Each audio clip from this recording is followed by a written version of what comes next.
Howdy y'all, Fuzzy Biker here. Look what I got behind me today. This is a Royal Enfield Meteor 350. It's a used motorcycle. I got it from Baxter Cycle today. I took my Himalayan in to get a new tire and they couldn't get to it, so they said take this and have a bunch of fun on it. So they've done some add-ons to it and we'll talk about all that neat stuff. We are at the location of the first train robbery in the West committed by the notorious Jesse James and his gang of outlaws. How about that, huh?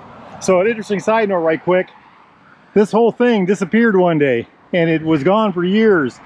Nobody knew what happened to it. There was a house fire in Ohio, I think, and they found it in the basement. So here it has been returned. But back to the motorcycle. 349 cc, single cylinder, overhead cam, 2 valves, 1 intake, 1 exhaust, air, oil cooled. Beautiful little engine, produces about 20 horsepower, about 20 foot-pounds of torque. That's about 27 newton meters, I believe. Wonderful, wonderful, and I mean that sincerely. 5-speed transmission that just works excellent with this motorcycle. This one has a heel shifter. This model comes stock with a heel shifter. The Meteor does. Isn't that just gorgeous? The mag wheels. You know, look at those wheels. The rim tape, just gorgeous. They look like a snowflake to me. Anyway, gorgeous motorcycle, a wonderful engine. One of my favorites, and it's the same engine that's in my 350 Classic engine transmission. And it just always pulls. I've got about 6,000 miles on mine now, and I just love it. Isn't that just beautiful? All blacked out like that with the yellow. There's been some add-ons to this bike, and we'll talk about that. A couple more things about the sucks. It's got 41 millimeter tubes. I can't remember the amount of travel. I'll put that down below. 300 millimeter single disc, dual piston bi-breeze on the front. The mag wheels, tubeless tires. Isn't that just gorgeous?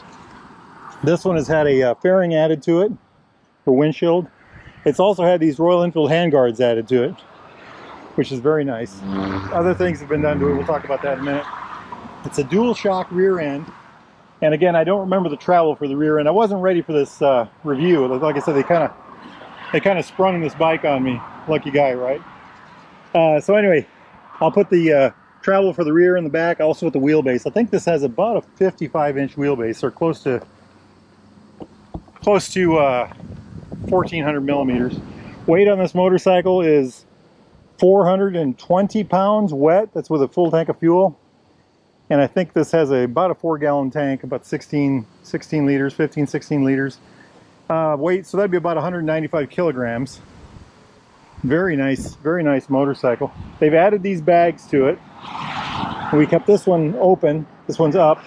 And this is how it looks collapsed. So you can unhook it and unclapse it if you don't want it out sticking out. Other things this has is this amazing Royal Enfield touring seat. I've been enjoying that.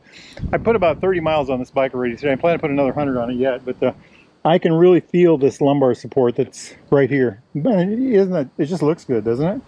They call that their touring seat. Those are my Royal Enfield Alpine Star gloves, which I just love. BaxterCycle.com has those. Anyway, isn't that just a gorgeous bike? I love the classic looking taillight. You know, the cruiser-esque setup. You know, it's set up to look like a cruiser bike. It's got the forward controls. My bike has the foot pegs right here. The Hunter has them back here. You know, a lot of difference in these things. I think ground clearance on this is 6.9 inches, or about 175 millimeters. Just a gorgeous little machine. Just a gorgeous little machine. I absolutely love riding these. I did ride one of these, a few months ago. We put a couple 100 miles on them in a day. And I just had a ball. And I even took it on the interstate. I don't know if y'all can make that out, but the interstate's right over yonder. And, you know, it's the kind of bike, if the wind's behind you, you can go on the interstate. It has a speed limiter at about 75. But if you're going into the wind, you might want to go another route.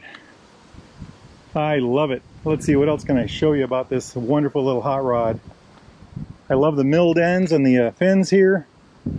Just very well done. You know, the Royal Enfield pegs, front and rear. Lots of good detail. These are raised letters. Oh, let's jump up here. So, the controls are, this button here is the information button, and we'll talk about that in a second. This is the flash to pass button, low beams, high beams, blinkers right here, horn right there. Kind of these barrel-shaped Amal style grips. Kind of, you know, throwback to the past. On this side, it's the kill switch, the run switch, and the start switch is kind of a rocker. And this color again is a throwback to the past. These are the hazard lights, and then, you know, the fuel. Turning this on, this is one of my favorite parts of this bike. Okay, this is a very nice setup here.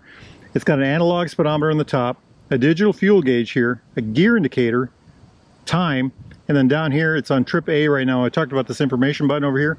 So trip A right now, there's trip B. I've got 27 miles on this motorcycle.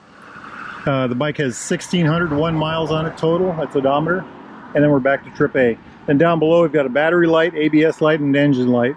If you feel this, there's kind of a domed feeling to this thing. It's very nice, very nice.